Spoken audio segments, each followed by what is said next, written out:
Hello, everybody from Elmau in southern Germany, not far away from Munich. I'm here as part of the strategy retreat that the Munich Security Conference puts together every year, here in the middle of the Bavarian Alps, a beautiful place.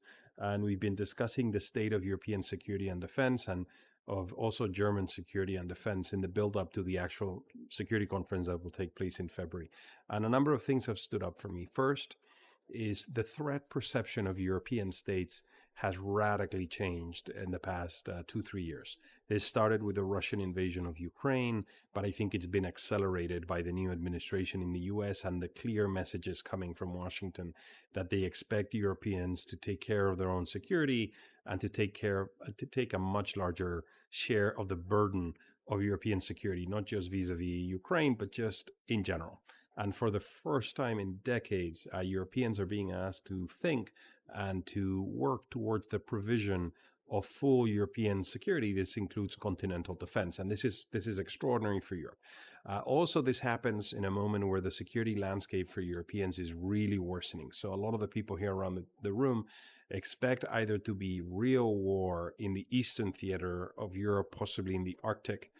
Kinetic war in the next years, or in cyberspace. At the very least, they expect Europeans to be able to deter Russian aggression to avoid that scenario. And this is new and it's unique, and I think it's particularly challenging for Europeans. The second is this has been reflected in security and defense expenditure. So Europeans are now spending, if you look at the aggregate of EU member states, close to 400 billion in security and defense.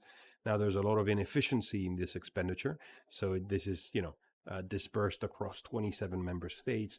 We have a lot of weapons programs, like 20 helicopter programs, upwards of 15 models of tanks within Europe. I mean, so we're not getting a lot of bang for our buck in this structure. So more should be done at the European level or as a European pillar within NATO. But this issue of spending more, but also spending better was a very prominent element of the discussion here. And then the third, and this is specific to Germany, but it reinforces the prior point, is Germany will increase its defense spending massively in the next few years, to the point where German defense spending will be about double the scale of the next big European country. And this, unless it's done within a concert of European nations, maybe within the EU, as I was saying, within a European pillar of NATO, this might pose real challenges to the balance of structures and of forces and of power within the EU. Again, something we haven't had to worry about in a very long time. So we're going back to very old discussions about how we integrate and strengthen the European project,